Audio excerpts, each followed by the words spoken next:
একটা master pen drive কিভাবে বানাতে হয় চলুন দেখি কিভাবে বানাবেন। তো মাস্টার পেন ড্রাইভ বানানোর জন্য আপনার একটা পেন ড্রাইভ লাগবে, যেটা মিনিমাম 32 থেকে 64 জিবি বা এর বেশি হলে সমস্যা নেই।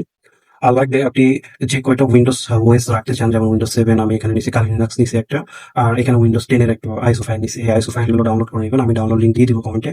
আর সেই সাথে আমাদের লাগবে একটা সফটওয়্যার যেটার নাম হলো ভেন্টয়। এটা এখান থেকে আপনারা ওয়েবসাইটে গিয়ে ডাউনলোড অপশনে গিয়ে এখান থেকে জিপ ফাইলটা ডাউনলোড করে নেবেন। তো আমার ডাউনলোড করাই আছে, এখানে জিপ করা আছে, আমি জিপটাকে আনজিপ করে নিয়েছি এখানে। তো এখানে একটা আপনারা সফটওয়্যার পাবেন যেটা হলো ভেন্টয় টু ডিক্স ইএক্সি। তো এটাকে যদি আমরা এখান থেকে রান করি, রান করানোর পরে আমরা যদি আমাদের পেন ড্রাইভটাকে পিসিতে ইনসার্ট করি, ইনসার্ট করার পর অটোমেটিক এটা পেন ড্রাইভকে ডিটেক্ট করে নেবে। এটাকে আরেকবার আমরা রান করি, রান করলে এটা অটোমেটিক পেন ড্রাইভকে ডিটেক্ট করে নেবে। যেমন আমি 64 জিবির একটা পেন ড্রাইভ লাগাইছি, তো 64 জিবির পেন ড্রাইভ অটোমেটিক নিয়ে নিছে। তো এখান থেকে এখন কি করব, আমরা এখানে পার্টিশন টাইপে যাব, অপশনে ক্লিক করে পার্টিশন টাইপে যাব। তো এখান থেকে এমবিআর নাকি জিপিটি, আপনার ডিস্ক বা হার্ড ডিস্কটা যেটাতে আমরা আমাদের উইন্ডোজ রাখি, তো এটা এখান থেকে সিলেক্ট করে নেবেন। তো বেশিরভাগ মডার্ন যেগুলো কম্পিউটার হয় বা ল্যাপটপ হয় সেগুলো তো বেশিরভাগ সময় জিপিটি থাকে। তো আমি এখান থেকে সিলেক্ট করে নিলাম জিপিটি। সিলেক্ট করার পরে এখান থেকে ইনস্টলে ক্লিক করে দেবো। ইনস্টলে ক্লিক করার পর এখানে বড় হাতের ইএস লিখবো, ইএস লেখার পর ওকেতে ক্লিক করবো। এখানে আপনাকে ওয়ার্নিং দিবে যে আপনার এটা পেন ড্রাইভটা ফরম্যাট হতে পারে, কোনো ডাটা থাকলে সেগুলো লস্ট হয়ে যাবে। ইএসএ ক্লিক করবো। ইএসএ ক্লিক করার পর কিছু সময় নিবে, এখানে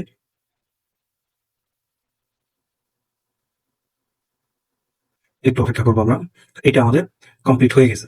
হয়ে যাওয়ার পর এখন আমাদের কাজ হলো, আমরা যে আইসো ফাইলগুলো রাখছিলাম, যেমন এইটা উইন্ডোজ 10 একটা, লিনাক্স এবং উইন্ডোজ 7, আপনারা যেগুলো রাখতে চান আরো আপনাদের পছন্দ মতো আইসো ফাইল ডাউনলোড করে নেবেন। এগুলোকে কপি করে আমাদের যে পেন ড্রাইভটা আছে, যে ভেন্টয় এফ 64 জিবি, এখানে আমরা এগুলো পেস্ট করে নিব।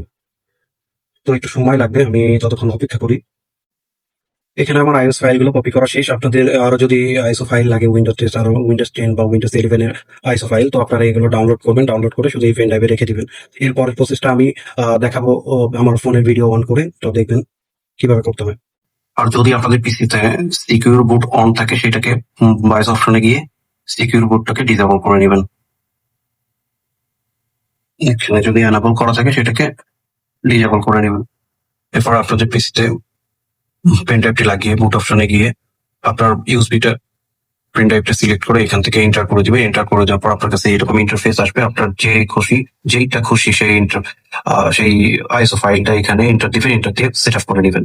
আপনার একটা পেন ড্রাইভে মাল্টিপল আইএসও ফাইল আছে। আপনার যখন মনে হবে আপনি উইন্ডোজ 7 দিবেন, যখন মনে হবে উইন্ডোজ 10 বা উবুন্টু বা লিনাক্স, যে কোনো একটাতে আপনি শিফট করতে পারেন।